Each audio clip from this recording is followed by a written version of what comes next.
dog pissed on the floor, and I went right there onto the piss. I was wearing my sweatpants. Thankfully, like I was wearing my shorts underneath my sweatpants that I was wearing, and then plus I had I was like, I like your outfit right now. It looks cool. And his piss sweatpants and my shirt. I was gonna say, yeah, no, them sweatpants are great. Yeah, them sweatpants because I just have to have clothes. I'm just ready. I just really want to talk to people today. Yeah. I just really I'm gonna see you guys if you don't continue something like this. Because y'all always have your girlfriends and stuff.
we on?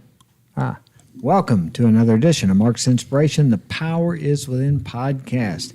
Glad you could join me here today. And tonight we have Braden Link, Pauline Daniels, Claude Daniels, and Henry Daniels, and myself. Tonight's topic is going to be self-sabotaging. What was the title? Self-Sabotage destroys incredible dreams. Incredible dreams. And it does, too. I've self-sabotaged myself many times in life. Well, let's look at the definition of self-sabotage. Self-sabotage refers to behaviors or thought patterns that hold you back and prevent you from doing what you want to. And the deal with self-sabotage is usually you don't know you're doing it until you look back in retrospect and you think, why did I do that? I was getting everything I wanted and I destroyed it. Why do you think we destroy those things, Henry? I think really that, well, from my perspective, what I've had experience with self-sabotage is you either have low self-esteem or you have stuff that bothers you, and you do things to put yourself in the situation where you have trouble. And you sabotage good things when it comes to friendships, relationships, or just anything. It can be anything. When it comes to sports, whatever it happens to be, it's easier to do, and you don't realize, like you said, you don't realize you're doing it. Right. Paulina? Sorry. What's your thoughts on self-sabotage? I don't know. All I know is that I've done it a couple of times. Give me an example. When it comes to relationships, Surely not. I'll tell myself like I don't deserve this like type of like I don't deserve the love that this person's trying to give me. Like I don't deserve anything that they're trying to show me like emotionally. And then I just feel like because I have I guess you could say abandonment issues. So I think it's pretty wise that you recognize that at 14.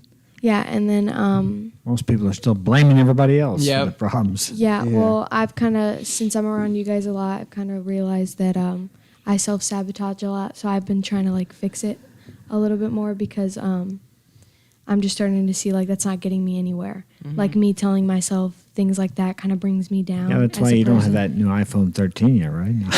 Yeah, seriously. But me telling myself a whole bunch of stuff is, like, putting me down, like, putting myself down, and I'm trying to build myself up more, like, my confidence or whatever, and I like to self-sabotage myself, and I don't know, it's kind of complicated. You know, it's amazing how people will talk to themselves like they're a piece of trash, but they wouldn't talk to their best friend that way, but you need to be your own best friend. Somebody asked me that once years ago. I was beating myself up or something, and they said, would you talk to your best friend like that? I said, no, of course not.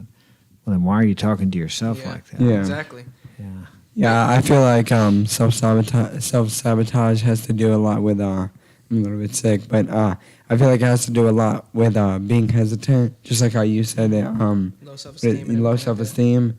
You know, you hesitate a lot when you have low self-esteem, so, you know, you end up sabotaging yourself. Like, for example, you're at a football game and you're the kick returner, and the ball gets kicked off to you. If you don't grab that ball, if you hesitate, who do you think is going to grab the ball and make the touchdown? And then you It's beat not your, gonna be and then you. that's the thing too. You beat yourself up, and you get to a certain point where you start sabotaging yourself to where you're not the kick returner anymore. Yeah. Right. It's little things, you know, and you don't realize you're doing it, but you do it. And I know probably most people have done it too because I've done it myself.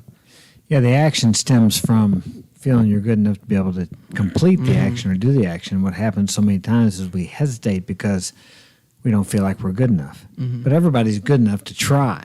Yeah. And that's just it. Yeah. Not everybody succeeds, and the people that succeed the most are the ones who have tried the most and failed the most.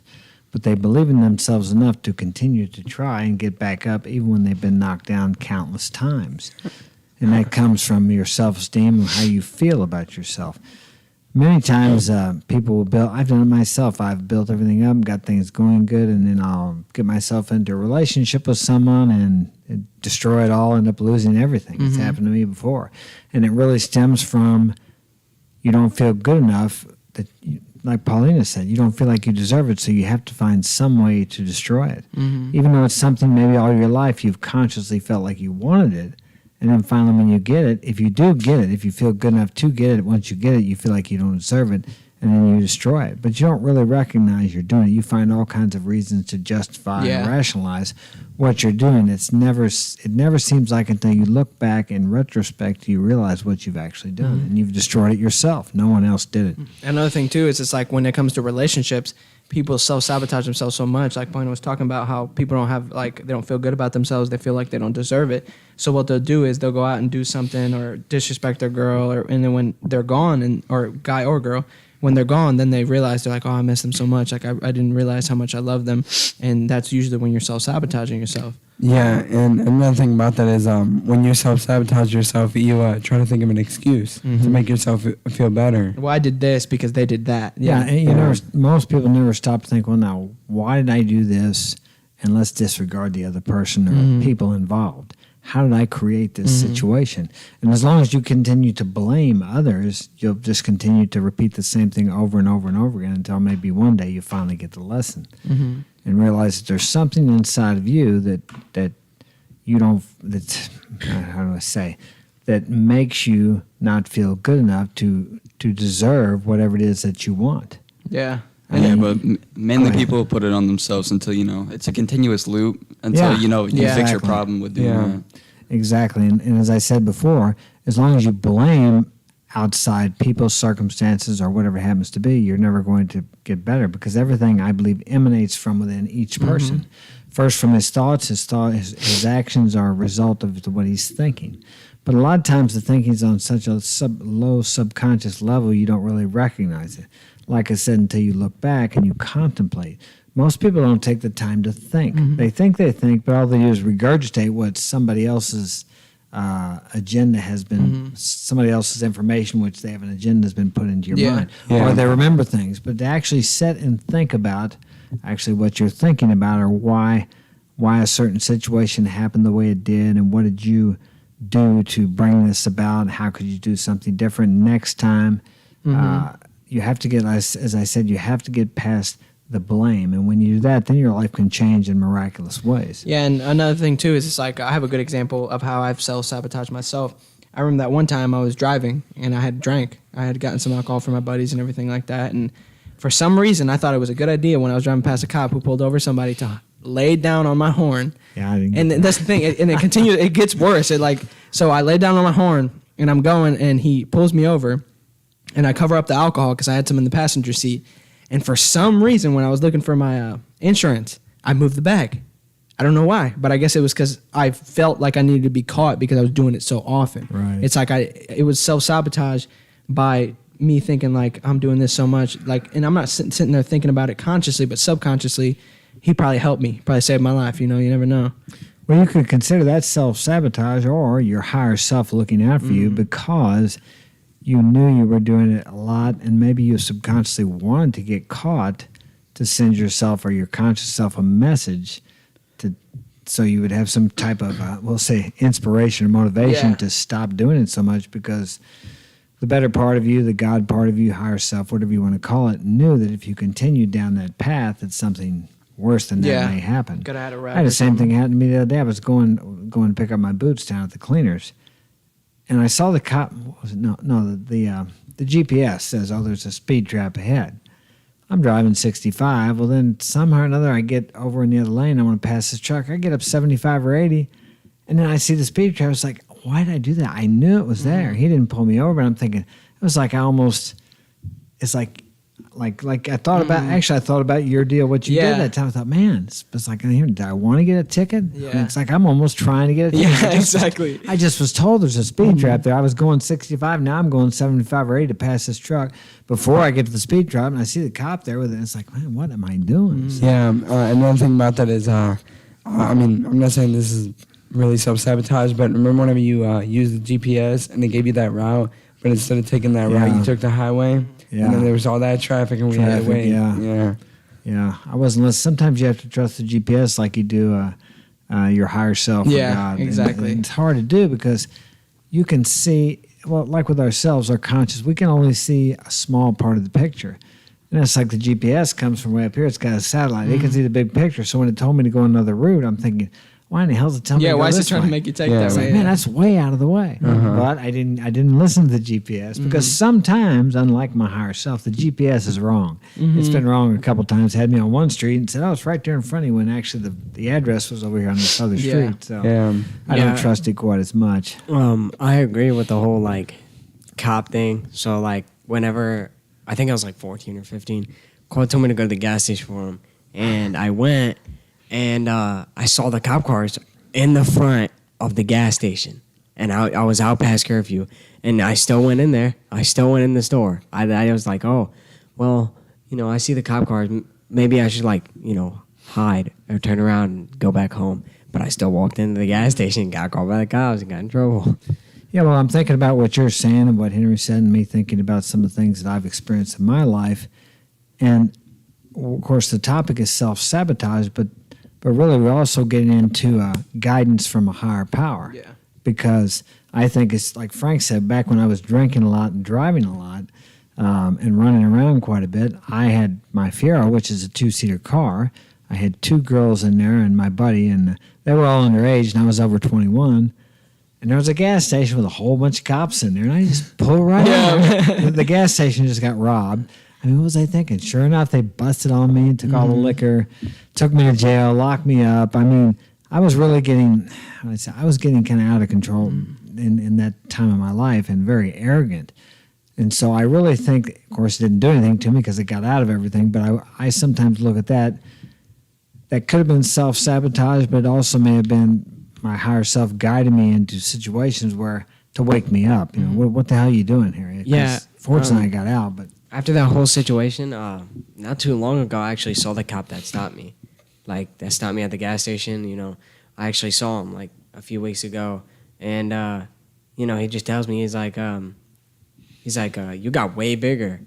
And I was 16, out past curfew again. was that the time I had to come pick you up at Casey's? Yeah. When he was cussing the Yeah. officers out. Yeah, I remember that. Yeah, and then... Yeah, they told me to take you home and whip your butt. Yeah, and then he called me a few names and everything, and I didn't, I started cussing him out and everything, but, it's been 2 years maybe since I've seen that cop, and not that long ago, and I was only 16 whenever I was up at the park. Right. And I was out past curfew again. He came over there, pulled over, and he's like, "What are you guys doing?" I was like, "Oh, no, we're just sitting here talking," and he's like, "All right, well," he's like, "What's your name?" And I was like, "Oh, my name's Frank Daniels," and he's like, "Oh, I remember you." He's like, "You're that kid from the gas station." And I was like, "Yeah, that's me." And he's like, "You got way bigger," and I'm taller than him at that point, and I told him, I was like, thank you, for, doing that, because now I realized that, I shouldn't probably be sneaking out anymore.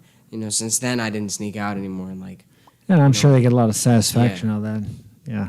Here we go. Self-sabotage. What does it look like? You can sabotage yourself in a number of ways. We've discussed a couple here. Some are obvious, but others are a bit harder to recognize. Blaming others when things go wrong. We discussed that. Sometimes bad things just happen without anyone being at fault. Sure, some misfortunes might be solely the fault of someone else, but that's not always the case. If you tend to find fault elsewhere whenever you face difficulties, it may be worth taking a closer look at the part you played in what happened. Say your partner has some relationship behaviors that affect you both. You decide that won't change and break up with them. You feel good about the breakup since their unwillingness to change kept you from moving forward together. Your friends agree you did the right thing. But if you don't take time to explore how you might have contributed to some of the issues in that relationship, you sabotage your chance to learn and grow from the experience. It reminds me of a situation I had with the last girl I went out with long term. We were discussing an issue, and she asked me why I didn't just break up with her. And I said, well, because probably if I don't deal with this now, I'll end up 6 months or a year from now with a girl with a different face but having the same problem. That's what happens if you don't deal with it or figure out what is going on. Because I could look back on several of my relationships where I repeated the same thing over and over and over again. A lot of people will tell you, well, it's the kind of girls you're getting. No, it's not. You're attracting this type of girls because there's something in you that needs to be dealt with.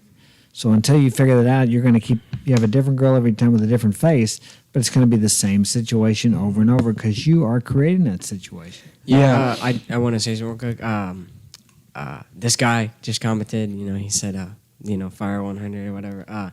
I want to thank you for joining, and I hope you enjoy the rest of the stream. What'd he say? He said the fire 100 emoji, and then he put 100. It's Ice Trade Game. He joined us. Yeah, I hope you find some value in this. Claude, go ahead. Yeah, one thing I was going to say is a way you can sabotage yourself is if a woman, is dating another guy and he ends up getting what he wants and then leaves. Most of the time you think, okay, well, I'm going to be the opposite of that guy. You're going to try to be the complete opposite. And then this is when I was dating and I started being so nice and all that sort of stuff, and I always wanted to hang out with her.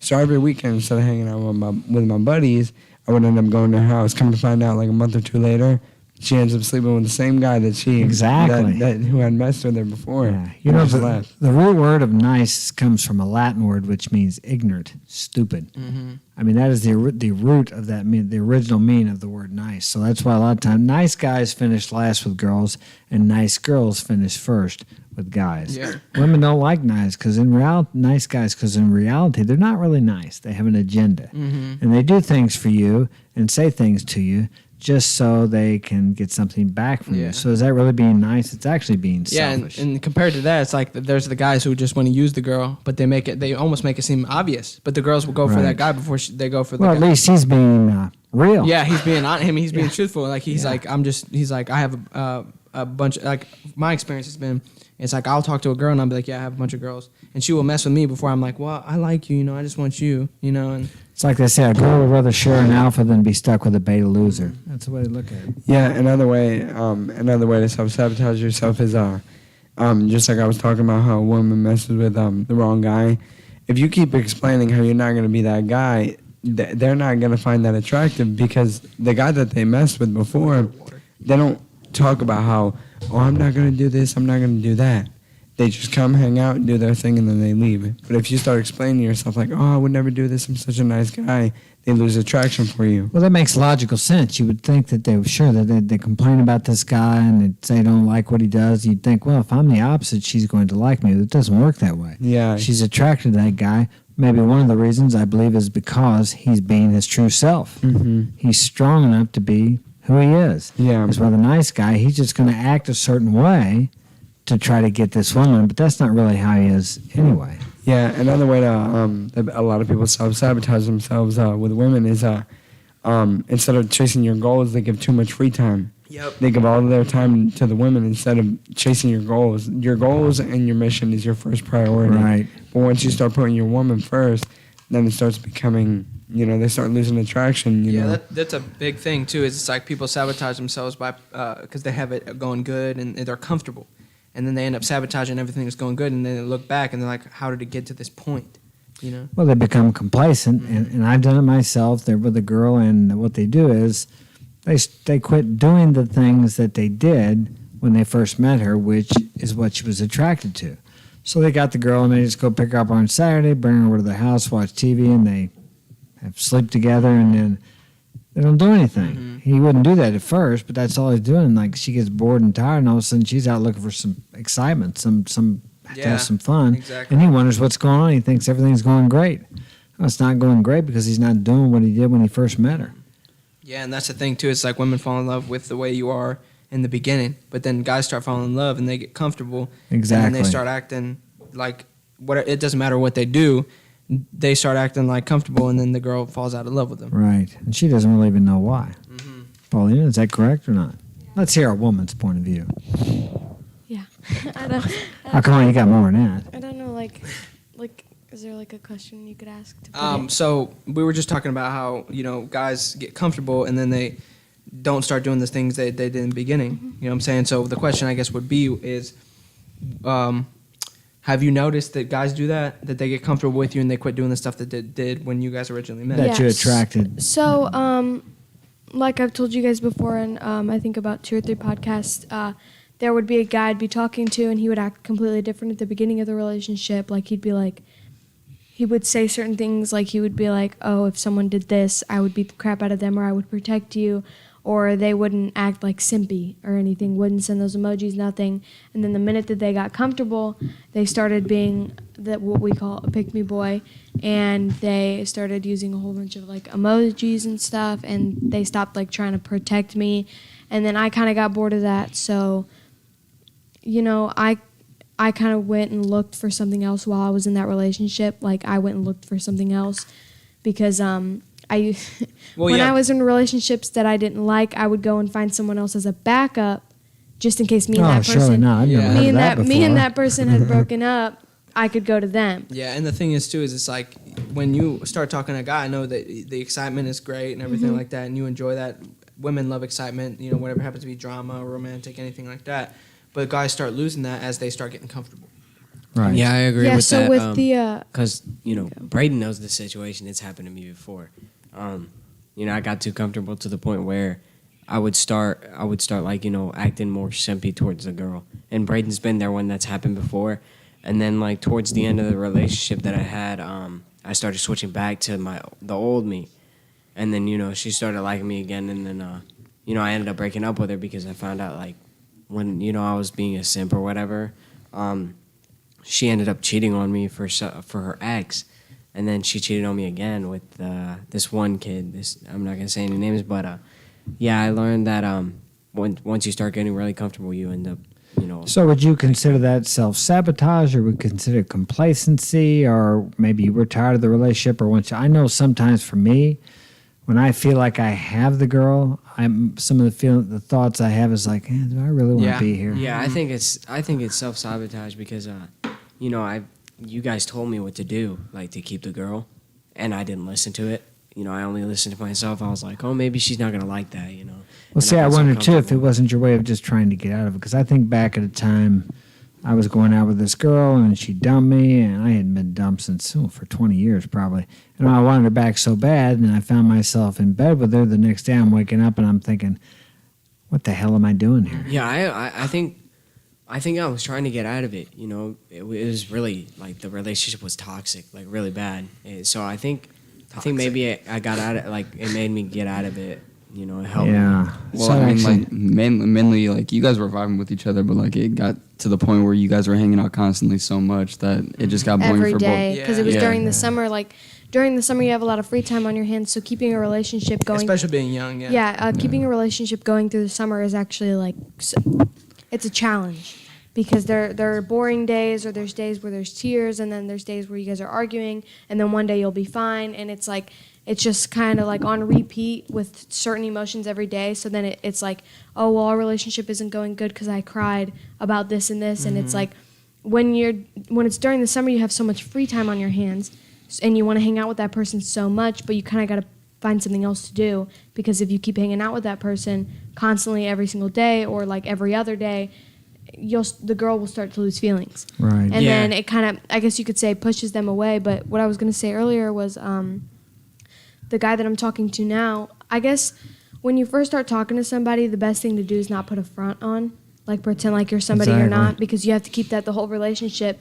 But if you don't keep that the whole relationship, then you'll start falling back into who you actually are, and then they'll start losing feelings because you had this whole front, and like the girl fell for it. So the person I'm with now, it's like it's different because me and him started first ever talking, and he was himself. He wasn't putting a front on anything else. Like he was just himself. Like he didn't try to hide anything. Like we talked a lot and stuff. And as I got more comfortable in the relationship, he didn't change. He's the same person he was when we first started dating, which is what I like, because he's not like sending me emojis all the time or wanting to hang out every day. We maybe hang out like once a week and then a weekend, and that's it. And that's the type of relationship I like. It's not like, oh well, you don't want to hang out with me, so like, are you losing feelings? And it's like, no, I just don't want to spend a whole bunch of time with you and like they have me as their first priority.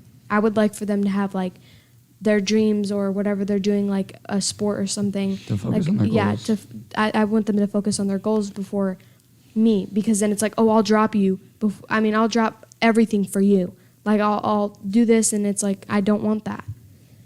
So what you're saying is a person, if they just be themselves, but that self that you want them to be is a man who's independent, who's focused on his goals, his mission. Something, for example, for you would be he's focused on football or soccer or whatever. Maybe he's an artist, whatever, musician. That's the most important thing in his life, not him.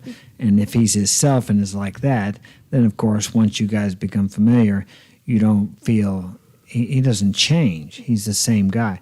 And I agree with that, because years ago when I was more of a player, I always said if you ever let a girl get to know you, that she would dump you. And of course, I never let a girl get to know me, and it's true. It was a self-fulfilling prophecy because I would never open up to a girl, and I still say you got to be careful of that. Open up to your buddies, not to a woman.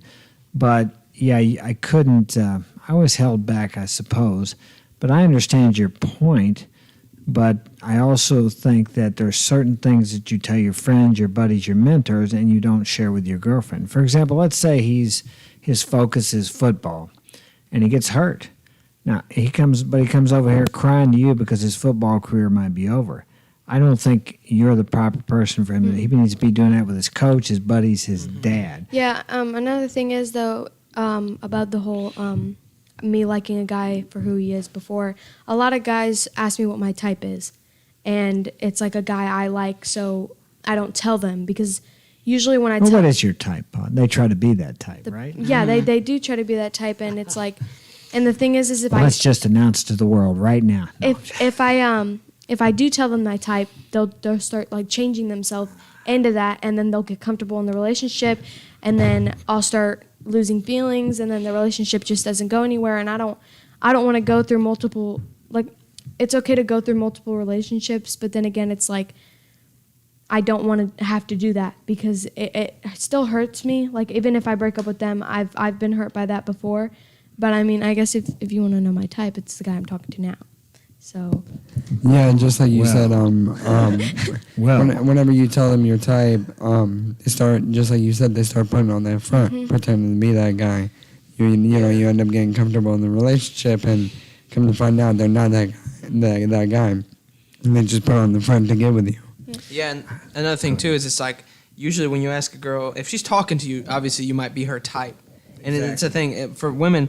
It's really not about a type of guy, but it's about the way he acts and the way he feels about himself. That's what women fall in love with, not you acting like you're hard and you're getting locked up 24/7 or something. Yeah, like guys think that.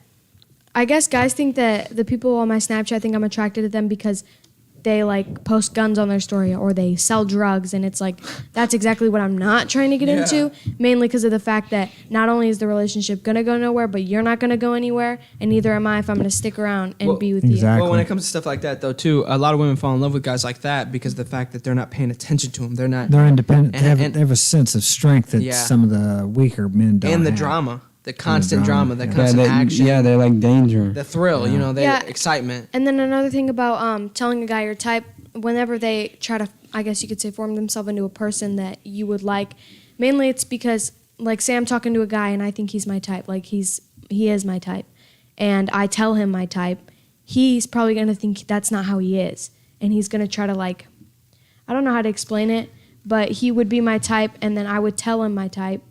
Yeah, and then he'd start acting different because that's not how he thinks of himself. But then that's a signal right there that he's not really the man you want because he's trying to get your approval and he's willing to change his whole personality and demeanor just to get your acceptance or your favor. Well, men usually do that whenever they don't have the confidence, and they do that for approval of the woman that they're with. Right.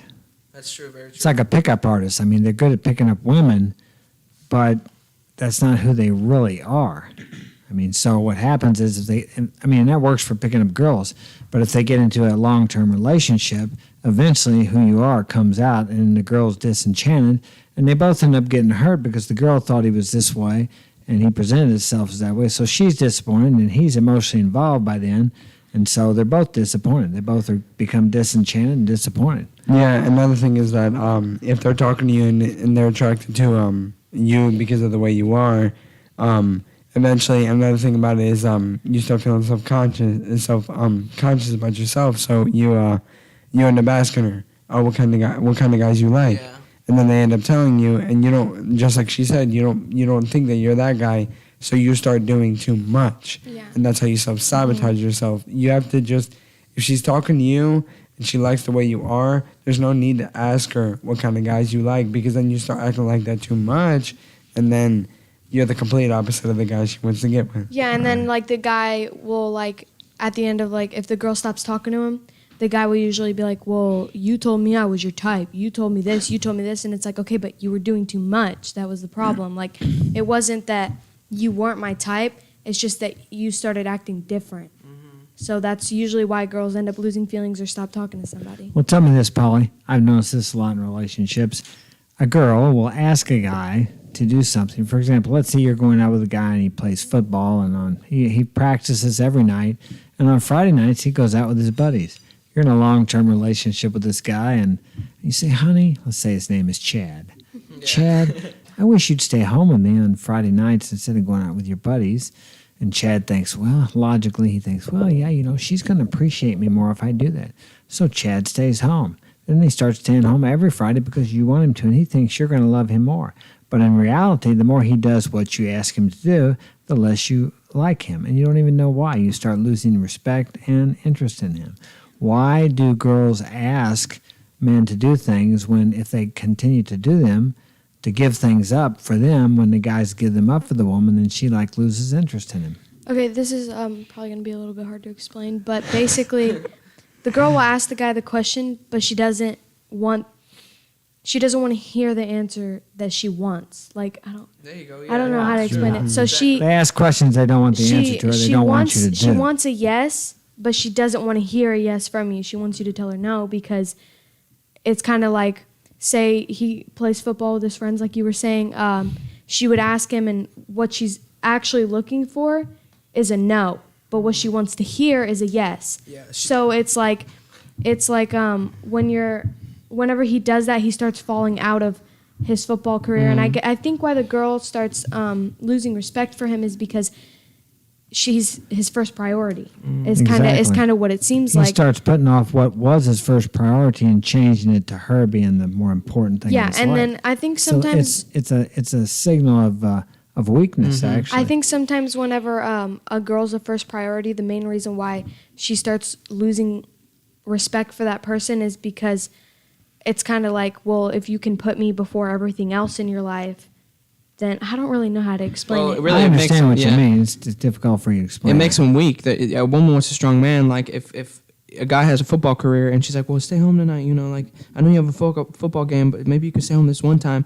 Then he's putting her beforehand, and he's being weak. She needs a strong man who's gonna be like, no, I have to go to my game. Somebody she can depend on Yeah. to not be pulled away by any wishy-washy question or request that he may get from somebody else. Another thing about that is if the guy starts ditching his friends or something to go hang out with his girlfriend, he starts to lose, I guess you could say, their friendship. He starts to lose the friendship that he has with them. So then that causes when a guy to be upset, he wants to go talk to his girl instead of going and talk to his friends, because he doesn't really have that friendship with those people anymore, and that it kind of just messes up. And once again, the that puts more relationship. pressure on the girl to be his leaning post, his confidant, his best friend. Yeah. That's something else I've heard. My wife or my husband is my best friend. I'm not saying that's impossible. I think it is possible. I think it's a rarity. I think for a man and a woman to be best friends, because I think there's certain things you can tell your best friend as a man that you don't need to tell your woman. Like if you lost your job and you come home, I don't believe you need to come home to your wife and tell her, I don't know what I'm going to do. That's the best job I got. There's not jobs out there. I'm afraid I'm going to lose the house. I'm afraid I won't be able to feed you guys, et cetera, et cetera. I don't think it's being a responsible husband or boyfriend or whatever if you come home and cry on your wife's shoulder about that and put fear into her and your kids if you got them. You have to tell that to either your mentor, your confident accountability partner. I don't think that's something you share with your wife, but a lot of people in today's society would say, no, you need to be vulnerable. You need to share that with your partner. You need to be open and honest. I don't agree with that, so I think it comes off as a weakness, and it's a disservice, I think, to your wife and your kids or your girlfriend, whatever the case may be. Yeah, it's like, for example, you skip like a whole week of practice, and your coach ends up asking you why. If you tell your coach you skipped football because you were hanging out with your girlfriend, what do you think he's going to say? He's going to get on you. He's going to laugh at you. Not only that, but you're not going to be able to play the next game because you decided to skip the game. You decided to skip practice just so you can hang out with your girlfriend. And not only that, but you don't think your girlfriend wants to watch you play? Yeah.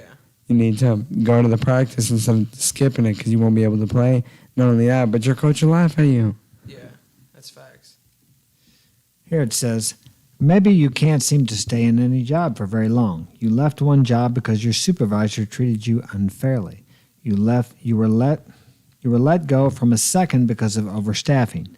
You left your next job because of toxic coworkers, and so on. These are valid reasons, but such a pervasive pattern could have something more to do. Doubts about your own ability to succeed or hold a steady job could lead you to do things that disrupt your performance or keep you from thriving at work. Maybe you're afraid of conflict or criticism. It's tough, but working through challenges and problems helps you grow.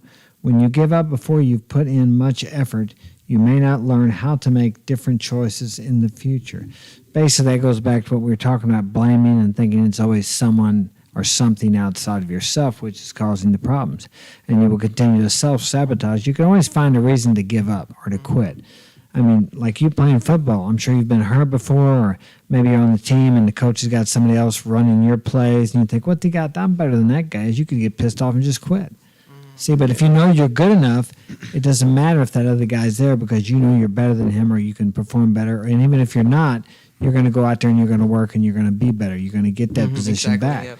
It comes back to self-worth, self-esteem, how you feel about yourself. Yeah, personally, like, what I think is people can always easily find a excuse to quit, but, you know, most people lack either motivation or confidence. So, you know, they find it harder to keep going.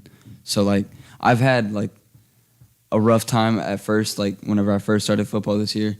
I was, like, not good at attendance. I was skipping practice a lot, not necessarily to hang out with, like, a woman or something, but I would just skip because I would stay up all night, hang out with, you know, y'all too, or whatever it was. But now that I'm doing better, I feel like once you start doing it, you have the motivation to keep going. And then on top of that, you feel better about yourself. Yeah. You build up confidence, just like how it is like working out. There's some times when I come home after work and I don't want to work out. I mean, I'm just like, and I can always make an excuse like, I'll do it tomorrow, or I guess it doesn't matter tonight if I skip. I've been doing it lately. But you have to have the motivation to keep doing what you need to do. Yeah. Because eventually you get to the point where you'll self-sabotage yourself by anything, you know. I always feel better after workout, and I do things. I have more confidence later on that night if I'm going out and hanging out with buddies after I work out or do something that I didn't want to do, but I did it. Yeah, because, like, once you have that motivation, you'll always be like, oh, just one more rep, one more rep. Or, you know, you don't really think about, like, you don't really deeply think about how the benefits are until after you're done with it. Yeah, and then you feel better, 1,000 times better about yourself. You feel confident, you know, you feel like you have strength. Go ahead. Well, I was just going to say, I think for men and young men, for us to overcome the challenges, really the challenges within ourselves, which is lack of self-discipline or whatever it happens to be, or the desire to quit because you don't feel like you're good enough. Anytime you can push yourself beyond what you feel like doing, it builds self-esteem and self-worth and gives you a fulfillment that I don't know if women get the same thing that men do from that, but I know men do. Fulfillment for a man does not necessarily come from winning the game or winning the fight or accomplishing this or making or earning so much money as it does from the journey. What you become in the process is what's important. And every time you overcome yourself, it's always yourself. You have to overcome yourself and the fear that stops you. There's always going to be fear. Anytime you overcome one of those obstacles of fear, it builds up that inner man. And you have an inner strength and you feel better about yourself. Self-esteem comes from doing esteemable acts. Now, that could be helping someone else or helping yourself to overcome yourself and your own fears and insecurities. And to add on that, too, is like we were talking about self-sabotage, you're more likely to self-sabotage yourself if you're not doing anything. If you're constantly working or working out or doing something for yourself, you feel good about yourself. But if you have low self-esteem because you're not doing anything, you end up sabotaging relationships, friendships, or whatever it has to be. Action in the direction of your fears is a sure cure for eliminating fears. The setting around will cause depression, anxiety, and a man has to be out moving towards his goals. And you have to have more of a goal than just chasing women. There's got to be something more in your life. The women will come when you pursue your vision, your goals. I guarantee you probably know how to deal with women, the same as they have to learn how to deal with men. But a woman is always in the game. A man gets out of the game when he gets a girlfriend all the time. So women are inherently better at relationship, and they're more relationship-orientated than men are. We kind of have to study and learn, and it seems like it's more of a natural thing for women. Yeah, exactly. And another thing, too, I was going to add on to that is like you were saying, when the women will come to you or ever since we started this big job, and we were working really hard, I've been so focused on being like, taking care of the crew, like Frank, Claude, and having them work continuously. I've had more girls try to hit me up and talk to me than I ever have before, because my main focus is work, and I'm constantly thinking about work. I'm thinking about what we could do, how we could move faster. And I've just had so much more, I guess, success with people, relationships, and I'll have a lot of people hang out with me because of what I've been doing now, which is focused on work. Yeah, it's a byproduct of who you are. All these things that we want comes to us as a byproduct of what we become as we pursue our goals and our dreams. Anybody want to add on? I know Brado has a lot of girls that have hit him up and even try to sabotage his relationship because of the fact that they like him so much because he's so focused on what he's doing. And like recently you've had... No details, please. Yeah, we're not going to go too deep into it. We're not going to say any names, but he's had somebody try to sabotage his relationship with his girl because she likes him so much. Yeah. But it's because he's so focused on what he's doing. And this girl liked him before too, but he's not letting her, or I guess females, be his main goal. Have the effect on my other relationships. Mm-hmm. Contrary to what popular culture says now, it's not a man's job to chase women. Mm-hmm. Women will chase you when you're being the man that you're supposed to be and the man that they desire.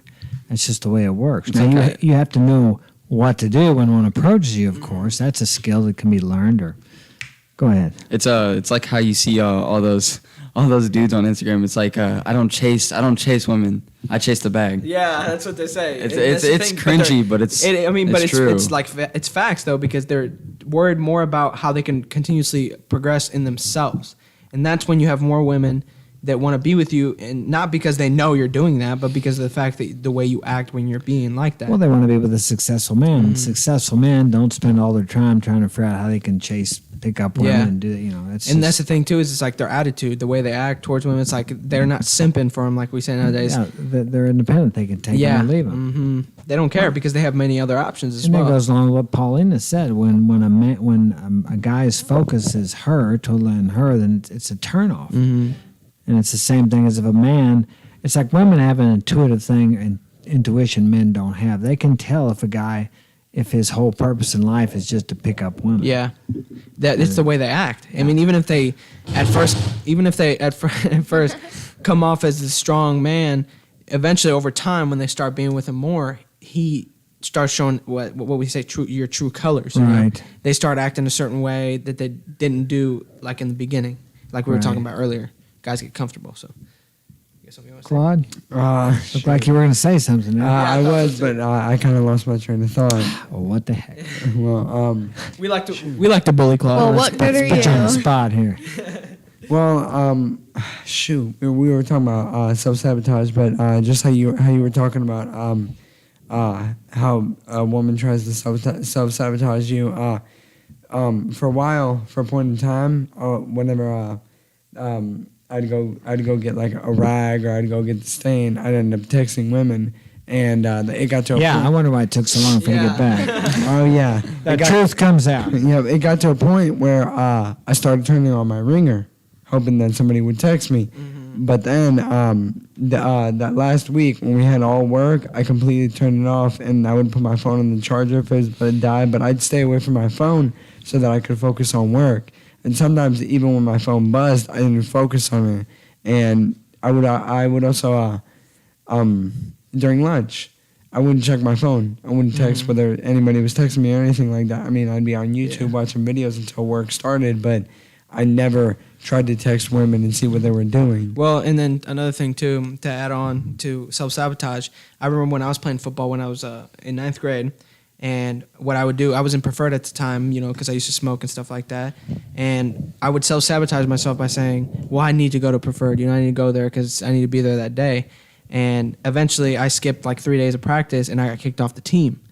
And then what I did was instead of thinking about what I was doing because I wasn't going to practice, I was blaming the coach like, oh, he just didn't want me on the team. He just didn't like me, blah, blah, this and that. But you don't realize how you're self-sabotaging yourself until you look back in retrospect, like you say. Right. Well, once you clarify what your problem is and you don't blame others, you can learn from that. A lot more, yeah. You can learn a you lot, can yeah. benefit so much from it, but you just don't realize it. From looking within instead of blaming everybody else outside of you. It's like anything that happens to you is because of the person you are and what you're doing. You know, everything is inside of you, and you get these results by the way you feel, the way you act, and everything like that. Yeah, the world is a reflection of what's going on inside of you. Mm-hmm. Let me see. They get procrastination. Have you ever found yourself stalled or stuck when faced with an important task? You're far from alone in this. You've prepared, done all your research, and sat down to get started, only to find you just can't begin. Your motivation has completely disappeared, so you avoid the task by cleaning out the refrigerator, organizing your junk drawer, or starting a movie marathon. Procrastination can happen for no apparent reason, but it typically has an underlying cause such as feeling overwhelmed by what you need to do, trouble managing the time, doubting your ability and skills. To me, procrastination is just fear. Mm-hmm. It's fear because you're afraid you can't do it, so you don't want to start. And I've done that too. Started doing. I'll look on the dating site here when I know I need to be doing something else, and it's just procrastination, which is to me is just another word for fear. And that's the thing too. Is it's like fear can be hidden with multiple things. You know, fear can be like you're too comfortable, whatever it happens to be. I know when I was playing football, I feared being on that field because I knew there was people, or I felt like there was people that were better than me. I might have been one of the best football players, but my fear it took over me, and then I got kicked off the team, like I said. Yeah. It's easy to have fear disguise itself as anything else. I know when I was boxing, I was hurt all the time, and I was afraid to get in the ring, but I always did. But what I realized now looking back was I trained so hard that I was hurt all the time, so that actually kept me from fighting as much. So it actually accomplished my fear was I didn't want to get in there because I was afraid I'd lose. So I trained so hard that I wouldn't embarrass myself. I was afraid of being embarrassed. So I actually didn't have as many opportunities to lose or to get embarrassed. So the fear was disguised in there. And honestly, it wasn't until, 10 years after I quit boxing, I had my last fight when I was 31 or 2, that I realized that fear was what stopped me, because I was as good as the guys I worked out with were world champions. I was as good as those guys, but not inside. The fear. They were able to manage the fear, and I wasn't. So thus they became, title holders, world champions, and I didn't. And the thing to add to that too is it's like this isn't like as like you were talking about. I fear sometimes coming on the show because I'm afraid I'm gonna mess up or I'm gonna say something or maybe like my face gets too red because I get nervous. But what's it called? I let the fear. Sometimes I'm thinking like, oh well, I want to be on tonight. Maybe I'll just tell Dad that I'm not feeling good or something. But I get on it and I always feel better about myself afterwards. Right. So Go ahead. How you were talking about like in football, whenever you were talking about how you would not go to the practice or something like that, and then the coach would take you off, and then you saw like, oh, the coach doesn't like me. What I was thinking about that was what was it? I'm trying to think. One way that you self-sabotage yourself a lot is when you don't get out of your comfort zone. And part of being in your comfort zone is when you self-sabotage yourself, you start trying to find a solution. Yeah. Or, well, not a solution, but you find an excuse. Yeah. But the thing is, if you were to take accountability for missing the practice and, explaining it, you may not be able to play, but if you take accountability, you get out of your comfort zone and you self-sabotage yourself less. Well, yeah, and that's the thing, too, is it's like you self-sabotage yourself as well when you're afraid of something. The fear really takes a hold of you, and you feel like you're not good enough or something, whatever it happens to be. I remember that, like I said, I got kicked off the team, but the fear was taking a hold of me, so I self-sabotaged myself out of being in a good position and continuously playing football. Right. And a lot of people think that these people that are successful don't have fear. And that's not right, because let's say this job we're doing. I bid on this big job, and we've made bank on this. Biggest job my company's ever done. We're doing really good on it. It's going good. And when I went to first bid this place, it looked gigantic. It looked huge. And actually, I had to bid it. I had to amend the bid 2 or 3 times. And by the time I got in, I'm thinking, do I really want to do this? I'm not sure if I'm going to make any money. What if I figured it wrong, et cetera, et cetera. And then the guy called, and they changed my contract. And there was a part of me that wanted to say, you know what? Because nobody changes my contract. Yeah. A part of me just wanted to see, I thought, because he told me they accepted the contract the night before. I said, hey, great. It'd be a great opportunity for us. Good. So next day, he sends back the message, I need to talk to you because there's a couple of terms we want to change. And I seen what they were. And I'm like, my pride and probably fear and self-sabotage. I thought, you know what? I'm just going to tell them, get somebody else to do it. I thought you accepted the contract. No, you changed it. But I called him up. We talked about it, and it worked out actually better than if I would have gotten my way as far as the payments and everything. Yeah. But I was afraid, and I was able to see that a little bit, not as much, and it kept me from sabotaging one of the best jobs we've ever had. Had another one a couple of years ago. It was the same thing, the roof job we did. A little bit out of my comfort zone. This job here, I'd never stained. This one we're doing now, I'd never stained Brazilian hardwood. It was a whole process I wasn't familiar with. And, of course, the roof job, almost backed out of that one. Fear. I didn't. We made bank on that, too. So don't think because somebody is successful that they don't have fear and they don't have to overcome things and get out of their comfort zone. Because if you're constantly rising in success or in consciousness, you're going to constantly be stepping out of your comfort zone, and you're going to have a lot of fear. You just have to walk through that fear because whatever you desire in life is on the other side of that fear. And like I remember you've told me before, it's like fear is always going to be there, so you got to get comfortable with it. Yeah, Make friends with it, exactly. And if that's the thing, it's like the best way to not self-sabotage yourself is to start getting comfortable with it. Go out of your comfort zone. Do stuff that you're afraid of doing. Yeah, and it doesn't have to be anything big. I mean, Yeah. what was we talking to the guy today? He said somebody had a little anxiety about talking to people. I said, here's how you fix that. When you go get gas or when you get something from the store, talk to the clerk back there. Talk to some old man. Don't wait until you see some beautiful woman you want to talk Yeah. to. Because if you do that, you're not going to be able to say anything. You got to talk to everybody. Everyone wants to talk. And what's their favorite subject?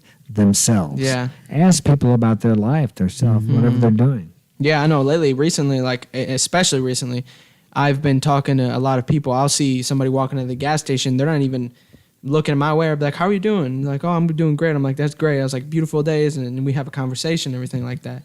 And people enjoy that too because of the fact that they like the person you're being doing that. And then over time, when you get comfortable doing that and maybe you want to talk to a beautiful woman, she knows that you're that type of guy instead of coming up to her with some pickup line, you know. Well, you also build confidence off that, and you can also learn from the other person. Like, they could give you a pretty good life lesson off that, too. Yeah, and you never know who you could be talking to as well. Like Exactly. You could be talking to a millionaire or a billionaire, and you don't even know it. And the fact that you went out of your way and talked to them that day, maybe they want to, meet up with you again or make friends with you. And that's the thing. The more people you talk to, you could benefit, like, off them and being friends with them. And that's another thing. Your success is determined by your ability to have good relationships with people. I think there's a statistic that says 75% of your success in life will be in direct proportion or correlation to your ability to form relationships with people, because people have contacts. I mean, and if you don't get out and talk to people, that's another way. If you're not communicating with people, then you're not making contacts, because you can't be successful by yourself. I mean, if you sell a product, guess what? Somebody has to buy it. Or if you sell a service like we do, somebody has to buy that service. And the reason people use other people is not so much because of the good job they do. That's got a lot to do with it, but a lot of times because they like people. I mean, when people go to buy a car, of course, they want a certain car, but if they don't like the salesman, they'll go down to the next dealer that sells the same cars or out of town just to deal with somebody who they like. Pay the higher price because of his attitude. Yeah, because they trust. They want to trust the person, and that comes from being trustworthy. You have to be trustworthy, because I don't care what you say. How is it? Who you are speaks so loudly people can't hear what you're saying. So there are many ways to sabotage yourself that you don't even realize that you're doing it. Another thing, real quick, want to add on, is people want to be successful. People want to have millions of dollars, but they don't want to do the work that it takes to become that person. And it takes a lot of work. You have to look within, and on top of that, like, you have to just do a bunch of stuff. And, like, for example, I don't know, you can't blame everybody for everything that's going on. You have to look within yourself. Like you were saying, how did I create this situation? Right. We live in a society today that's offended by everything. Yeah. It seems like. And we have a victimized society also, because there's a lot of attention if you're a victim. But I tend to believe that there are no victims. We bring everything onto ourselves one way or the other. The only thing is, we cannot see inside of people. We can't see what they're thinking. We judge by a very small amount of what we know about these people. So when something bad happens to them, we think, oh, he's such a good person, or she's such a good person. You have no idea what's been going on within her and her thoughts and her actions when you're not around. Yeah, exactly. I want to add on and go back a little bit because you said something about you can't do anything on your own. It's kind of like how if you play football, you can't beat a team of 11 when you're all on your own. Yeah, exactly. Right. So that's why you need multiple players. Teamwork can beat a better team if they're not coordinated enough. Yeah. And it's the same thing with a relationship. If the woman doesn't want to be in a relationship, it's not going to work out. No, it takes two people. It's the same with Henry here on the job. He's running Claude and Frank, and the three of them are working together, and they get much more done when they get a system as a team going than they would working as three separate individuals in different places. Exactly. Yeah. There's a hell of a difference. I know we run as a crew, and then especially when we are able to work together and talk to each other. Frank, he helps me with the scaffolding, Claude moves the boards and everything like that. We're so much quicker than if we were to do it like separate and we didn't communicate. Exactly. Even though I'm not working in the same vicinity, I'm on the same building. I'm doing the parts that have to be done by one person. So when you get to the other place, you can do the part that needs to be done in the group. You need a team there. Yeah. So we're all working as a team, even though we're not working in the same place at the same time. Yeah, and Henry helps me work like 10 times harder than whenever I ever worked. Like I just got, I got that raise, $2 up because What? you remember? I don't remember raising. Yeah, you did. Okay, He's at $5 an but, hour, right? I thought I lowered your pay $5 an hour. Yeah. I started off on $8. Yeah. and then I got a raise. Rich and boy. Then, I started working way harder, and Henry helped me get that $12 raise. So now I'm at $12, And that's- yeah, I'm that's about the to get thing, too. 13 for doing something else. Yeah, and then when you get the certification, OSHA 10, you'll be making $13. Yeah, and that's the thing too. It's like when you're working with somebody. Like, I personally, the way I believe about myself is that I work really hard and I do my best. And when you're around somebody like that, you start picking up on the same vibe, I guess you would say. Right. And that's the thing. I've noticed that Claude and Frank, ever since I've been pushing them to work harder because I want to work harder or faster, they do the same thing.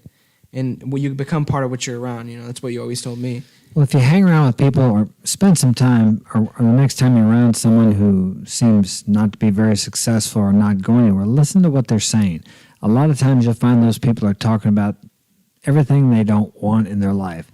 And they're blaming other people. They're complaining about this. It's the government. It's the teachers. It's their boss. It's whatever. It's never them or what can they do. They're never talking about, I wonder what I can do to make things better, or I can get a better job or whatever. I hear many people around here complain about Walmart doesn't pay enough money. You got that McDonald's. They should pay more. But yet I see signs on the highway, Jerry Kelly Heating and Cooling or something. Can you use your hands? We can train you. There's many opportunities out there to make more.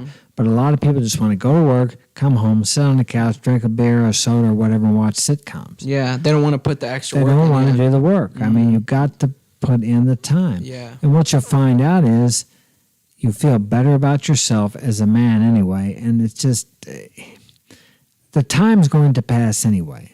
So what are you going to do? Sit there and watch TV 4 hours a night? I think the average is like 4 hours a day for people watching TV, when you could be doing something to improve your life and not dreading, I got to go to work Monday. Yeah. Thank God it's Friday. Yeah. Here it's Wednesday. It's Yeah. hump day. Yeah. Work so you can buy bread, so you can, so you can eat bread, so you have enough strength to work for more bread to buy more bread. It's just and it's a miserable life. It's a life of quiet desperation.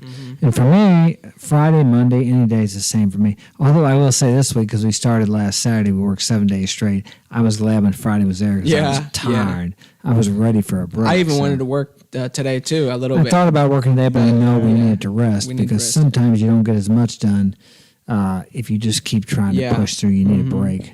That's true, definitely. I want to add on to what you said about those people or dudes, women, whatever it is, that just try to get through the day, because most of them will probably be divorced. I don't think 100%, but I do think that they probably would be due to the lack of focus on their goal and other exactly. Yeah. Because if you don't put in that extra work, like, what are you gonna get out of life Yeah. besides an average life? And that's the thing too. Is like women can tell when you're genuinely doing something with yourself. If you're coming home drinking a beer, I mean, I've done the same thing too. Come home and just have me a soda or something, lay down and watch TV all day instead of putting in extra work or doing something that's going to benefit me. They can pick up on that. They can even see it too. Shoot. Right. Yeah, you could put in that extra work and be better than everybody else, and women will find you more attractive and find you more focused on your goals. Yeah, because you're not sitting there thinking about how you're going to get laid or how you're going to find the next girl. How you're going to get higher. Yeah. I mean, everybody has goals, but a lot of people's goals is just to get through the day, get home so I can sit down and drink a beer, drink a soda, eat supper, and watch TV. Yeah. And talk about the Kardashians. I have never in my life watched one episode or even a partial episode of the Kardashians. The only reason I know they exist is because people talk about them. Some people, you hear them talk about the sitcoms like, well, I watched the Vikings one time. I saw that episode, and I like that pretty well. And then I watched, Ray Donovan. Is it Ray Donovan? I think that's it. Yeah. But I don't watch much TV. I get that off of Amazon. I may watch a series once in a while, but I don't spend hardly any time watching TV. To add on to that, we've never had cable. No. On purpose. No, TV. literally, like it's always been like that, and because of that, I'm always so focused on doing something else. I remember I probably play more sport. I would probably play more sports or have played more sports than I would have if we had TV cable. Yeah, I think in 10 years we watched Merlin. I've watched 4 or 5 series on Amazon, and that is it. Yeah. And I like a little entertainment once in a while. I'm not against a movie or something like that once in a while. But if you're coming home every night, setting your butt on the couch, complaining about how bad life is now, you don't have anything, and paying taxes and watching TV all afternoon, who's to blame there? Yeah, I mean, do something. Like if you feel like your life is so bad, do something. Get up off the couch, quit watching TV, quit drinking your beer, soda, whatever it happens to be, and go out there and try to make yourself better as a person. Make the world a better place. Serve. It's so easy for people nowadays they don't have to read because they can just watch. They don't have to use their imagination. Right. Readers are leaders, they say, and I believe that's true. Yeah, we were talking about like being hesitant, self-sabotaging yourself and all that sort of stuff. You want to explain to them what happened whenever we went over to Quiver River? You asked that guy. We won't go into details, but you asked that guy for something, and then you know. You mean when I asked for the lighter? Yeah, the old ball and chain got taken. Oh yeah. So we were at the state park earlier, and there was a guy up there, and Mark wanted a lighter so he could smoke. So and he didn't have one, so I did something that was out of my comfort zone, just talking to people as well. And I walked over to him, and I walked over to the guy. I don't know who he is, never met him, and he's older. And I asked him if I could use his lighter, which made me uncomfortable. And he was getting ready. And this is a good example of letting your woman control you. He was getting ready to pull it out, but then his wife's like, "We have to go." And he goes, "Sorry, buddy." He's like, "I have to leave." And so he couldn't give you a light? No, he couldn't. He wouldn't give me a light, no.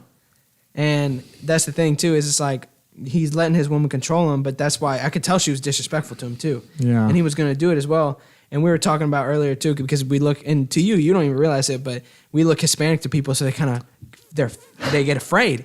You say you're colorblind, like you said. I can't see it. Yeah, but people, whenever we talk to people, they get afraid because we look Hispanic. And I guess to people, we look like trouble, I guess. I don't know, because we look like a bunch of thugs. I don't know. Thugs. I mean, thug life. I remember that one time we were in that neighborhood and we were looking for a spot to park, and this one white guy came up to us and he's like, "You guys need to leave." He's like, "You guys are just driving up and down the neighborhood looking in the garage." Yeah, you were going to hand out flyers for and the business. he told us, he goes, "You guys look like you guys match the description of somebody just stole something." Racial profiling. That's what it's called. And that's the thing too, is it's like I realize now, ever since I gotten older, and because of I look Hispanic, how I don't want to say how racist people are, but how they treat you because of the way you look.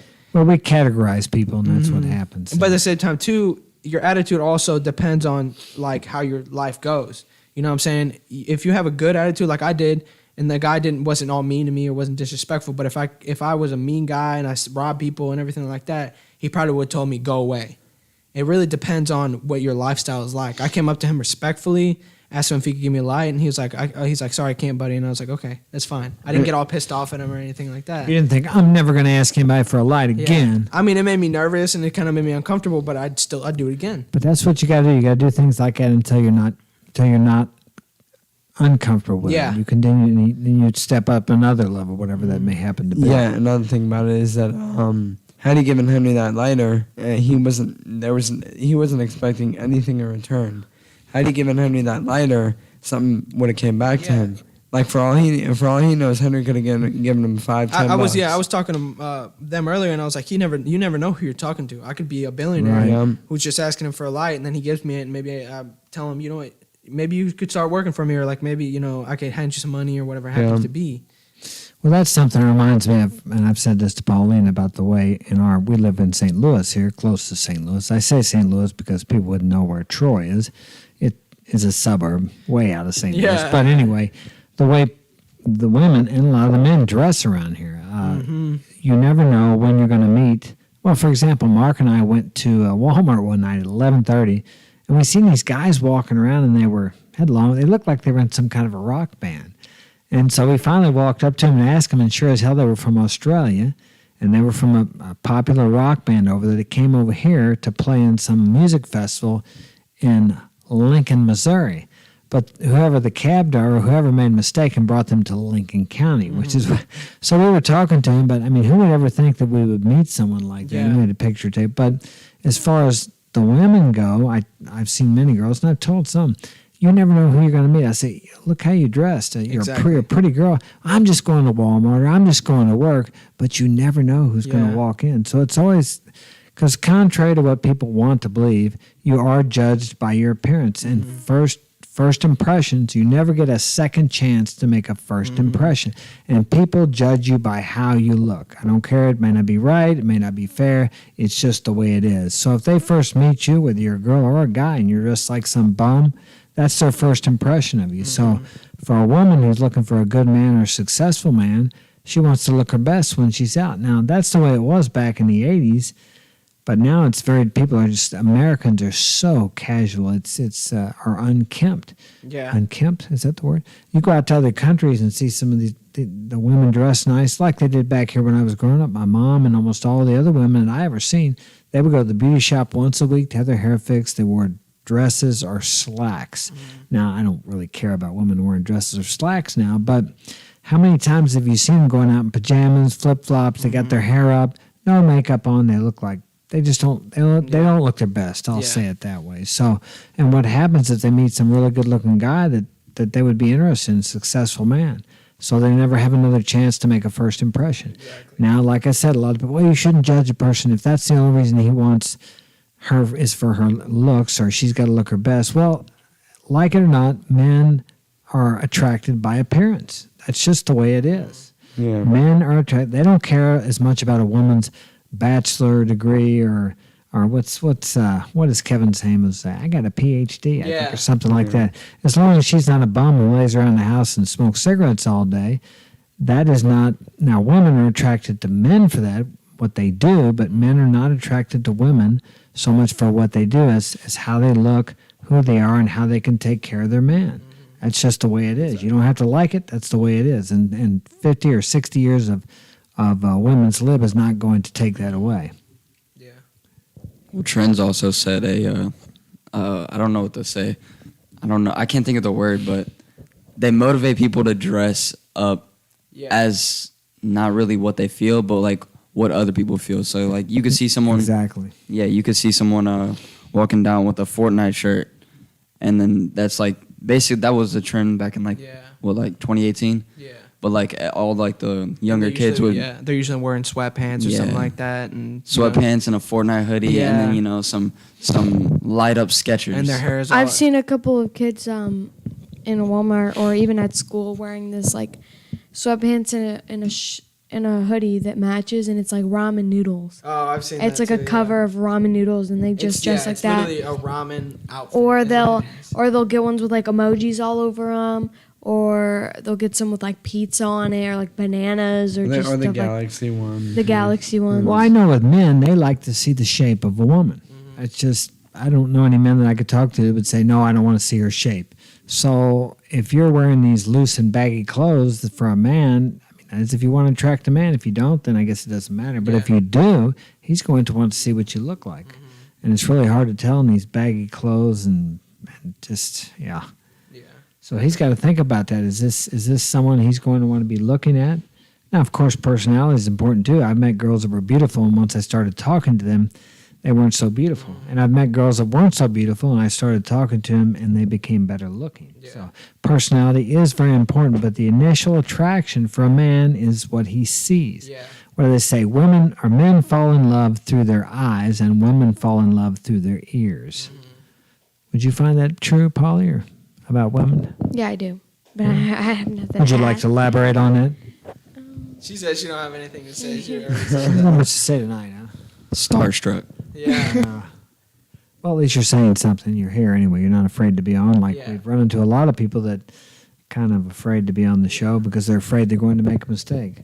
How many mistakes have I made since tonight? Probably 5 or 6 of them. Yeah, but I mean, even me, I get nervous. Sometimes I'll stumble over words. Even in last podcast before, I lose my train of thought and I forget what I'm gonna say. But that's all part of life. It's like you have to fail to succeed, like everybody always says. That's the beauty of live. You can't Yeah. edit it. It's here, and you make a mistake. It's a mistake. Well, and then again, my first podcast here, I didn't really talk much. I maybe talked like once or twice, but now like I think this is the podcast that I've talked the most so Yeah, far. that's good too, yeah. Yeah, it's been getting like every podcast I've been doing more and more. And you get Yeah. more comfortable And with that's it. it comes with confidence though behind Yeah, it. exactly. Yeah, and not only that, but being on the podcast is a perfect way to get out of your comfort zone. Yeah. You know, because not trying to have people freak out about being on the podcast, but you have people watching you. Yeah. If you go live, you got people watching. You got on the haters. YouTube. The haters are out Yeah. there too. If you like the attention, this is the perfect spot to be. Yeah, Exactly. Exactly. Okay, let's go on here. Let's talk about dating people who aren't right for you. I've did that myself. Sometimes I think we pick people to play out our childhood experiences to try to fix it. I've read about that too. So men sometimes or many times are attracted to a woman like their mother, and women are attracted to men like their father. Even if they hate their father or if they hate their mother, they still end up, it's like they try to redo the past by getting into a relationship in the present, and it never works. Okay, self-sabotaging behaviors often appear in relationships. Dating people who don't check all your boxes is one common type of relationship self-sabotage. And I'll say in contrast to that, if you're looking for someone who does check all your boxes, then you're looking for the perfect person and they don't exist. So, okay, you might, it says, keep dating a similar type of person, although your relationships keep ending badly. I've done that one. Let me see. Try to make things work with a partner who has very different goals for the future. Done that too. Doesn't work very well. Stay in relationships that's going nowhere. Well, I've stayed a little longer maybe than I should, but I always learned so much from it. Maybe you're monogamous, but keep developing attractions to non-monogamous people. You give non-monogamy a try more than once, but end up frustrated and hurt each other. Or you want kids, but your partner doesn't. Everything else is working, so you stay in the relationship secretly hoping they'll change their mind. By falling into these patterns, you're preventing yourself from finding someone who's a better match long term. So you're not getting what you want, but you settle for something. Settling is another sign of low self-worth because you don't feel like you deserve what you want. Yeah. So you settle for something less. Yeah, that's the thing. I've heard that a lot, especially ever since I gotten older. People settle with people. They don't they settle with them because they feel like that's what they deserve to have, I guess. I mean, there's a lot of guys that have settled with females that they're not happy with, but I guess they feel like that's what they deserve. So we're talking a lot about deserving and self-worth. How do you think, or what would be good ways a person could raise their self-esteem to where they actually feel like they deserve what they want, and when they get what they deserve, to have a high enough self-worth and self-esteem to maintain that instead of self-sabotaging and destroying it? I think one of the things to boost up self-esteem and confidence and everything like that is do things that make you uncomfortable. Like what we were talking about earlier. Do things that you are afraid to do and go out of your way, get out of your comfort zone, and you start building confidence off of that.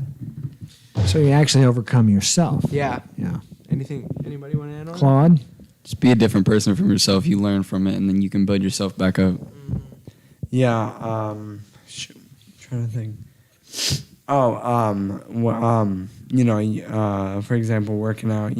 If you don't feel like working out that one day, you're really not feeling it, do it. Yeah. Because if you don't end up doing it, you're going right back into your comfort zone. Another thing too is it's like look back on what makes you feel like you're not enough as well. Like maybe like for me, I know I've had trouble with not feeling like I'm enough because of mom not being here. I always think I used to think about how maybe she didn't want to be here because she didn't love me. Eventually, I started overcoming that and thinking she did her best as a mother, and she did love me because there was times when she took care of us, made us food, cleaned the house, whatever happened to be. But you have to look back on what is it that's making you feel like you're not enough. Right. What are you focusing on? Yeah. Another thing is remind yourself why you're doing it. It's always like if you're doing something for yourself, remind yourself why you're doing it, because it's for you and you want to become a better person. Yeah, you want to better yourself when it comes to working out or working harder and making more money, whatever happens to be. Each of us has great potential, and I think the one thing that limits us, of course, is ourselves. We put the limits on ourselves. We are unlimited, and we limit ourselves because we don't think we deserve it or we don't think we're good enough. I, too, struggled most of my life feeling like I wasn't enough. Many times I would run. I remember one time running 10 miles, and I finished, and I thought, I should probably run one more mile. And I thought, oh, will I be good enough then? Yeah. See, what's enough? If what you're doing now is not enough, it'll never be enough. You need to constantly be improving, I think, and pushing for more, but you have to be satisfied with what you have. Be content with what you have, but have a desire for more, but not such a want or desire that it makes you unhappy. I think we need to always be expanding because the universe is constantly expanding, and if you're not expanding, you're contracting, and contraction leads to depression and all kinds of other habits like drugs, alcohol, and anything you can find to make yourself feel better because you're not pushing yourself past your comfort zones, you're not pushing through the fear, you're not expanding. Everything is expanding. And like you said before, real quick, you said everything's expanding and everything like that, and if there's no mellow, you're not cruising through it. You're either falling behind or you're going forward. Right. There's no There's no neutral. Yeah, exactly. And that's the thing that I struggled with when I used to smoke is I thought that I was just in neutral mode. I was just going through life, but I was actually falling farther back. Well, if you think about a heart monitor on TV, you've seen the heart monitors, right? They go up and they go down, they go up, and as long as that thing's going up and down, you're alive, you're living, you have some vitality. When that sucker's going like this, you're dead. So in your life, if you're going like this, you're just kind of living a dead life. Most people, most people die before they're ever buried. They don't live a full life. The one thing you regret when you get older is not what you've tried and failed at, it's what you didn't try. You regret not stepping out and not trying because you'll always wonder, what if I would have done that? What would have happened if I would have tried that? Frank, what do you think is a good way to overcome self-sabotage or build yourself up to a perspective where you feel like you deserve to have what you want? I would just think, take your time to focus on yourself, make yourself better. Like if you self-sabotage yourself, just ask yourself why you did that, and just try to build yourself up to a higher point where you get what you deserve or what you want. Like what you actually deserve instead of, Yeah, I think we all deserve what we want. We just have to get ourselves to a point where we think we do or we feel like we do. There's no reason any of us don't deserve what we want. Sometimes we're carrying baggage, like Henry talked about, the way he felt about his mother. We're all carrying baggage from our childhood because we don't have perfect parents.